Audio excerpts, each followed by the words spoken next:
Et alors, vous avez en face de vous un homme qui aime passionnément la mer, enfin, surtout ce qu'il y a dedans.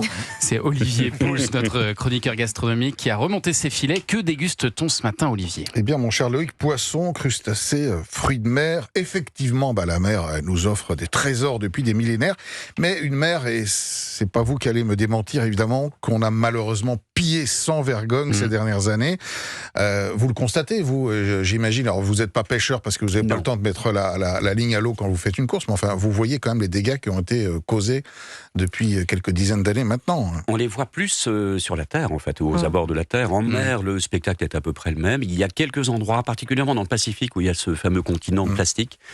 Et lors d'une dernière transpacifique que j'ai faite entre Los Angeles et Honolulu, au retour, il a fallu vraiment se détourner pour éviter de taper dans ce continent plastique. Ça, c'est vrai. Bon, la bonne nouvelle, paradoxalement, c'est qu'il est concentré au bon endroit et il y a de plus en plus, heureusement, d'organisations qui commencent à collecter un peu nos déchets. Et c'est vrai que c'est catastrophique. Et donc, à l'approche des fêtes de fin d'année, je vous propose de faire un petit point sur la situation. Alors, que peut-on manger l'esprit tranquille et qu'est-ce qu'il faut éviter? Alors, on va commencer par la star des fêtes.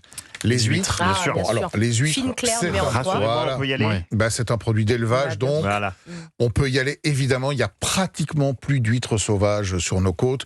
Elles sont aujourd'hui très bien maîtrisées. En tout cas, l'élevage est très bien maîtrisé. Donc là, allez-y. Faites-vous plaisir. Alors, le homard, autre star des fêtes, le homard, le breton, le bleu, évidemment, l'unique.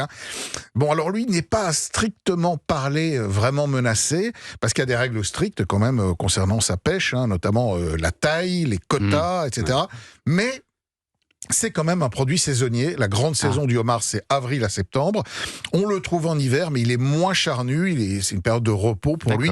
Il faut savoir que beaucoup de homards qui sont vendus maintenant pour les fêtes, c'est des homards qui ont été pêchés cet été et qui attendent dans des viviers. Et donc, c'est pas terrible parce qu'il perd du goût. Donc le homard, on l'évite. Pardon Olivier, mais en ce moment, je ne trouve que du homard canadien. Très peu de breton, en fait. Parce que là-bas, on élève, c'est du homard d'élevage, en grande partie. Il n'a pas tellement de goût. Franchement, vous pouvez vous en passer. D'accord. Donc alors la coquille Saint-Jacques, là aussi, la pêche est très encadrée. Et notamment en France, on est assez sérieux en la matière, puisqu'on la ferme entre le mois de mai et le mois d'octobre pour préserver les ressources. C'est une pêche plutôt durable. On est là en pleine saison pour le coup. Elle est relativement abondante. Allez, faites-vous plaisir, il n'y a pas de problème. Formidable. Il reste grand sujet, le saumon. Le saumon.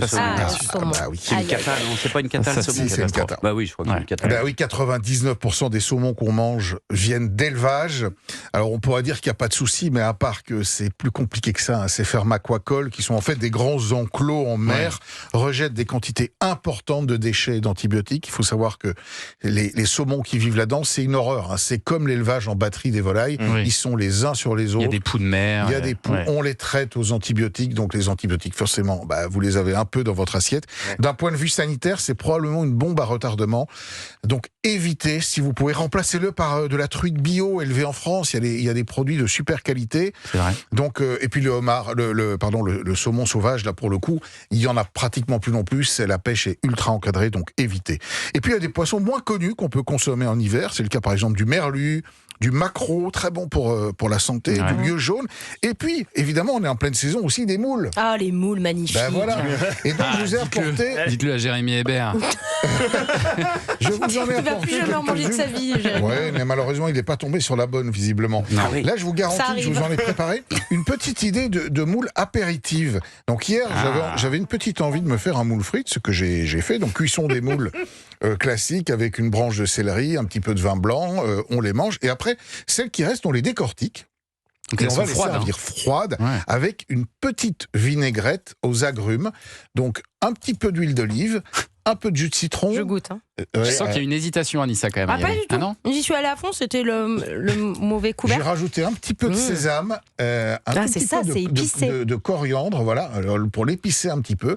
Et vous picorez ces petites moules comme ça, tranquille, à l'apéritif. C'est très bon. Loïc, vous voulez goûter? Ah ouais, c'est bien pour l'apéro, ça. Et ben voilà. Alors le seul truc, c'est que ça prend un peu de temps parce qu'il faut les décortiquer une à une. Bon, c'est un petit atelier. Ah, je suis tombée sur des grains de sésame, ça va très bien ensemble. Moule, le sésame. Un petit peu d'épices. Il est très fort. Voilà, c'est la roue des épices. Olivier Pouls.